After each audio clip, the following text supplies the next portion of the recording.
Salut les investisseurs, j'espère que vous allez bien et bienvenue dans cette nouvelle vidéo de Portefeuille Dividende. Alors aujourd'hui nous allons analyser une nouvelle multinationale américaine cette fois, très connue du grand public et des investisseurs en général puisqu'il s'agit de Procter & Gamble. N'hésitez pas à vous abonner avant, à liker, à partager, let's go, c'est parti.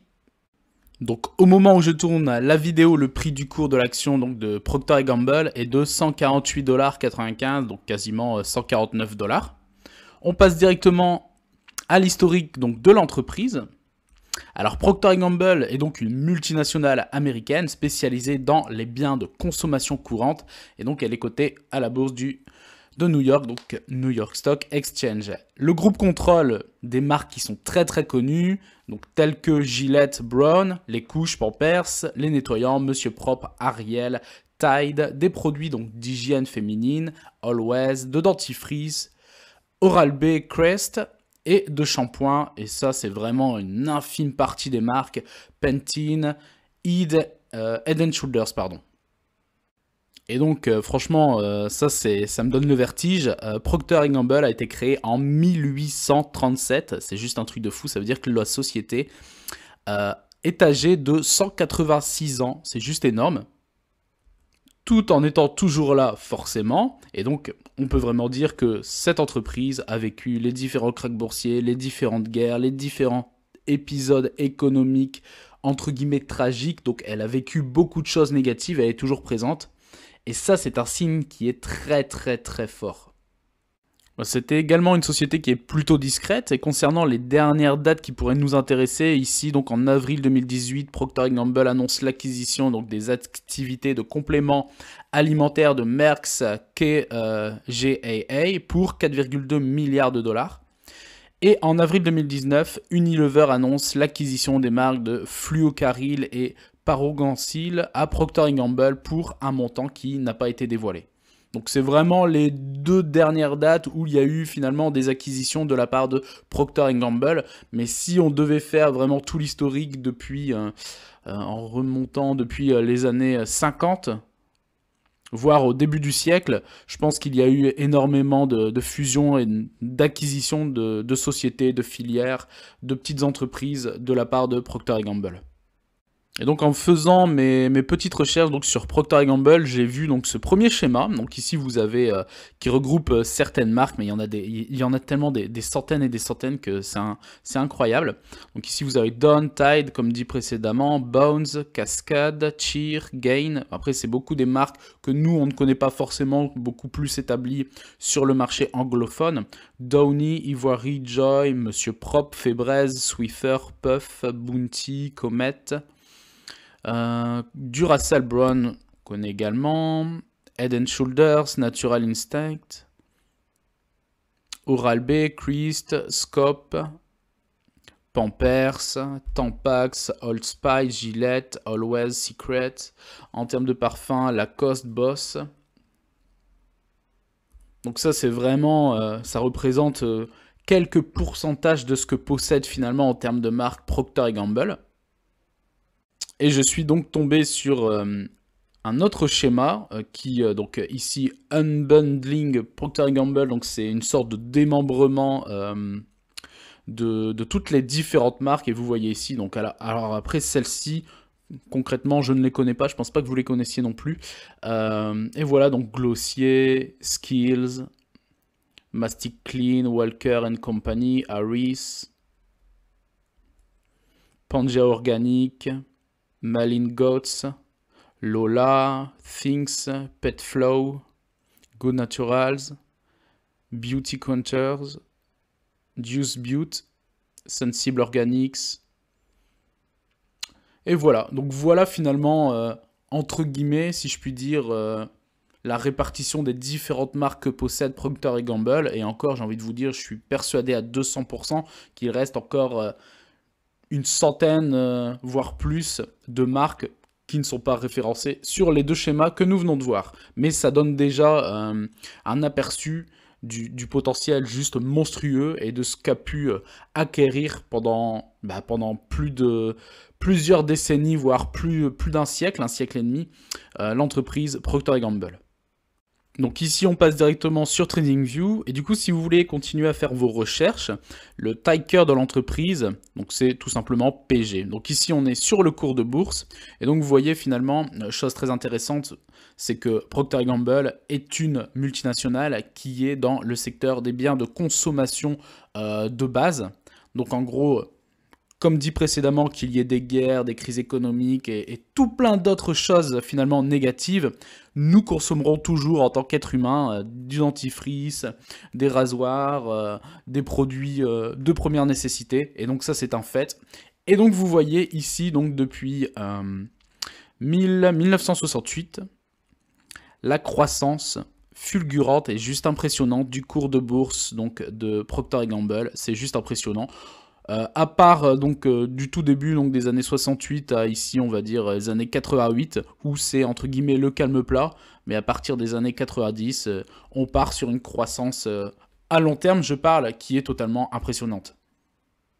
Et du coup c'est toujours très intéressant de regarder un petit peu les cours de bourse puisque là ici on voit que sur la première réelle pseudo-crise ou chute du cours de bourse de Procter & Gamble c'était dans les années 2000. Donc c'était la bulle spéculative donc, des dot-com. Ensuite ici, on va dire 10 ans plus tard, nouvelle baisse, et finalement qui est ravalée quelques années après, hein, tout simplement. Nouvelle baisse donc dans les années 2008 avec la fameuse crise des subprimes. On continue après, donc on repart toujours sur un marché haussier. Et donc ici, finalement, ben, le Covid, donc le Covid ici, finalement, c'est juste infime quand on regarde, on va dire, à l'échelle moyen terme, long terme, puisqu'on est parti sur des plus hauts historiques. Donc les plus hauts historiques, si j'agrandis, ont été à 165 $. Et donc, ayant un prix de 148, quasiment 150 $, on est quasiment tout proche des plus hauts historiques. Donc, on voit que finalement, l'épisode Covid n'a eu aucune influence négative sur Procter & Gamble. Donc, vous voyez, ça, c'est ce genre aussi de société qui permet de lutter contre l'inflation, puisque, comme dit précédemment, ben, les gens, nous consommerons toujours des produits de première nécessité. Et ça, c'est un fait. Donc ici, donc très belle croissance finalement du cours de bourse de Procter & Gamble. Alors quid de savoir si soit il y a possibilité de d'acheter, donc à mettre dans son portefeuille ou de renforcer Procter & Gamble, sachant qu'on est quasiment à peu de choses près sur des plus hauts historiques, à savoir ce qui va se passer, mais dans tous les cas, c'est en termes déjà de croissance, et nous verrons par la suite les dividendes, c'est une très très belle valeur, et en fait ce genre de société, vous pouvez dormir tranquillement sur vos deux oreilles quand vous investissez dedans, parce que ben, c'est là depuis quasiment 2 siècles, j'ai envie de dire, donc voilà. Alors ici on enchaîne directement donc avec dividende.com pour voir donc le versement des dividendes. Ce qui nous intéresse, l'une des choses entre guillemets qui nous intéresse fortement. Donc ici, le dividende versé par Procter & Gamble sur une année est de 3,76 $ par action. Donc par rapport au prix du cours de bourse, le rendement est lui quand même assez faible finalement, puisqu'on a vu le cours de bourse est quand même sur des quasi plus hauts historiques. Donc on est sur un rendement de 2,53%. Donc forcément par rapport à d'autres sociétés, c'est pas énorme. Ensuite ici, concernant le average price recovery, c'est-à-dire qu'il faut, donc ici il faut, on va dire quasiment 9 jours à l'entreprise pour qu'elle retrouve son cours de bourse avant détachement du dividende, donc c'est quand même assez rapide. Concernant le payout ratio, malgré ou alors heureusement par rapport à toutes ces années d'augmentation de dividendes, mais finalement le payout ratio, il est quand même très bon il n'est que, entre guillemets, que de 59-60%. Donc ça veut dire qu'il reste encore 20-30% à l'entreprise pour qu'elle puisse continuer soit à faire des achats, acquisitions, dans tout ce qui est investir, dans tout ce qui est recherche et développement, etc. Donc finalement, c'est également très positif concernant le payout ratio, 59%, sachant que la boîte verse des dividendes, vous voyez juste en dessous, depuis 68 années consécutives. Et ça, c'est énorme en fait. Donc elle fait partie, donc Procter & Gamble fait partie de la fameuse liste non exhaustive des Dividend King. donc des sociétés qui versent des dividendes depuis plus de 50 ans. Les dividendes sont, eux, versés de façon trimestrielle. Et donc, par contre, vous voyez, Procter & Gamble, avec son rendement de 2,53%, fait mieux que le secteur des consommations de base en général, qui est, lui, de 1,89%. Donc, finalement, c'est plutôt pas mal. Concernant le versement des dividendes, le dernier versement du dividende a été payé donc par Procter & Gamble le 15 mai pour un montant de 94 cents. Et le prochain sera le 15 août pour, pareil, un montant de 94 cents. Alors ici, on passe directement à l'historique du versement des dividendes. Donc 2022, le dividende versé était de 3,60 $. 2021, 3,4 $. 2020, 3,11 $. 2019, 2,95 $. 2018, 2,84 $. 2017, 2,73 $. 2016, 2,67 $. On continue, 2015, 2,63 $, 2014, 2,53 $, 2013, 2,36 $, 2012, 2,21 $, 2011, 2,05 $, 2010, 1,88 $, et ainsi de suite, on descend. On descend ici avec l'historique qui nous fait descendre jusque, on va dire jusque 94, mais il y a encore beaucoup d'arrière et derrière. Et là, maintenant, on va regarder la croissance du dividende en pourcentage. Donc ici, en 94, on était, ça remonte, 94, on était sur du 12% d'augmentation. 95, 13,6%. Donc vous voyez, dans les années 90, on était sur une performance à 2 chiffres concernant la croissance. 1996, 13%, 97, 12%. 98, 12%, 99, 12% également, 2000, 10%. Légère baisse, mais on est quasiment à 9% en 2001, 8% en 2002, 2003, 9%. On repart sur du 2 chiffres, 2004, 13%, 2005, 11%, 2006, 11%, 2007, 12%, 2008, quasiment 14%. 2009, quasiment 11%, 2010, 9%. Et on va voir qu'à partir donc de 2011, la croissance va commencer à descendre légèrement. Donc 2011, 9%, 2012, 7,4%, 2013, 7%, 2014, 7%, 2015, vous voyez, hop, on passe quasiment à 4%, 2016, 1,48%, 2017, 2,5%, 2018, 3,7. Donc vous voyez, elle a drastiquement descendu en l'espace de 6-7 ans. Mais d'un autre côté, c'est pas plus mal parce que une société qui verse des dividendes croissants avec une augmentation à 2 chiffres en termes de pourcentage, c'est quand même, sur le long terme, c'est pas forcément tenable. Donc c'est pas plus mal finalement que la croissance s'est réduite. Après, il faut également voir les chiffres aussi de Procter & Gamble. 2019, 4%. 2020, 5,5%. Légère réaugmentation, donc 2021, 9%. Et donc 2022, on doit être aux alentours des 4-5%. Alors ici, on passe maintenant sur Morning. Donc vous voyez donc le rendement toujours 2,5%. Alors ici, Morning, concernant la sûreté du dividende, il le note très très sûr, parce que 68 années consécutives d'augmentation du dividende, sachant que ça, ce sont les années consécutives d'augmentation du dividende, mais sans doute que Procter & Gamble verse des dividendes depuis plus de 80 ans, ou peut-être même depuis plus d'un siècle. Il faudrait faire davantage de recherches, mais c'est sans doute le cas. Donc ici, 19 sur 20 en termes de sûreté du dividende. La croissance du dividende, assez moyen, en tout cas pour Morning, noté 12. Et donc vous voyez, la croissance du dividende, la moyenne sur les 5 dernières années, est aux alentours des 6%. La capitalisation de l'entreprise sur le marché est quand même monstrueuse, on est aux alentours des 350 milliards de dollars. Le ratio cours-bénéfice est lui de quasiment x25, x26 même. Et le bénéfice par action est lui de 5,78 $ par action. Alors concernant les performances, alors ça c'est très très intéressant. Donc les performances de Procter & Gamble seul par rapport aux indices et par rapport au secteur des consommations de base. Donc sur un an, Procter & Gamble ne fait que 5%. alors que le S&P fait lui plus 13 et le Nasdaq fait plus 24, et le secteur fait lui plus 7%. Donc à part les deux indices, sinon ça reste équitable entre uniquement Procter & Gamble et le secteur en général. Mais là où ça devient très intéressant, c'est le retour sur les 5 dernières années. Vous voyez ici, Procter & Gamble plus 114% de croissance, c'est juste monstrueux.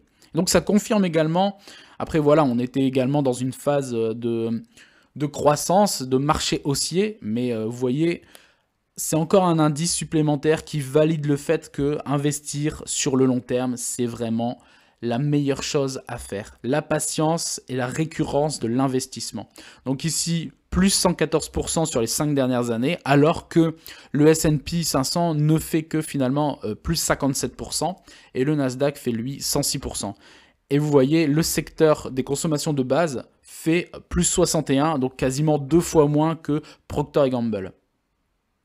Alors concernant les autres notations Morning, ici concernant la valorisation de l'entreprise, donc ici je répète, zone potentielle de sous-évaluation en vert, donc vert dégradé, la potentielle zone de surévaluation en jaune dégradé, la juste valeur théorique du cours ici en bleu, et le prix réel, donc c'est la courbe en noir. Et donc on voit ici que finalement, le prix serait légèrement surévalué, mais en fait ça reste très correct. Finalement, on n'est pas dans la demi-mesure, le prix est quasiment à sa juste valeur.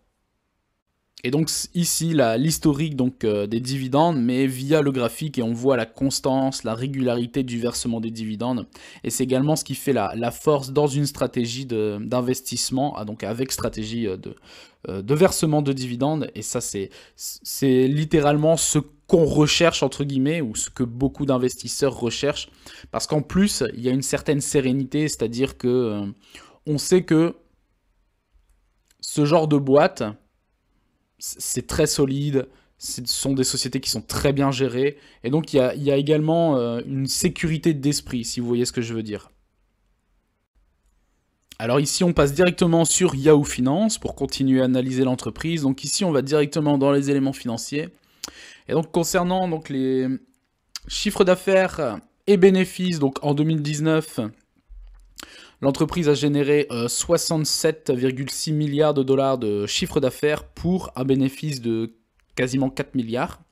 En 2020, augmentation, quasiment de 3 milliards en plus, passant à un chiffre d'affaires de 70 milliards 9, quasiment 71 milliards de dollars de chiffre d'affaires, pour un bénéfice qui a explosé quasiment 10 milliards de plus, l'entreprise passe à 13 milliards de bénéfices. 2021, on continue la croissance, 76 milliards de dollars de chiffre d'affaires pour encore un bénéfice en augmentation, passant à 14,3 milliards de dollars. Et 2022, on continue avec un chiffre d'affaires passant à 80 milliards, et un bénéfice qui lui augmente légèrement, on va parler en centaines de millions, passant à 14,7 milliards de dollars de bénéfices. Donc on voit que sur les 4-5 dernières années, la croissance est là, le Covid n'a eu aucun impact, négatif en tout cas, mais il a eu un impact positif puisque par rapport à de nombreuses autres sociétés qui ont vu leur chiffre d'affaires et leurs bénéfices dégringoler, ici Procter & Gamble a continué sur sa croissance, et ça c'est également très positif. Donc clairement, solidité dans les chiffres, et dans le développement, et dans les ventes. Puisqu'il faut également se dire que quand vous investissez dans ce genre de société, toutes les secondes, il y a des produits à travers le monde qui sont vendus, et donc ça participe directement à vos futurs dividendes. On continue ici, donc on l'avait vu tout à l'heure, la capitalisation boursière de l'entreprise, 351 milliards. La valeur, elle, de l'entreprise est de 380 milliards. Et donc, chose intéressante, ici, donc la valeur de l'entreprise par rapport au chiffre d'affaires, il n'est que finalement de 4,7 fois le ratio est de 4, on l'a vu aussi, c'était sur Morning, 4,7, donc c'est plutôt correct, on n'est pas dans la surévaluation, on l'a même vu tout à l'heure, le prix reste plutôt à sa juste valeur théorique.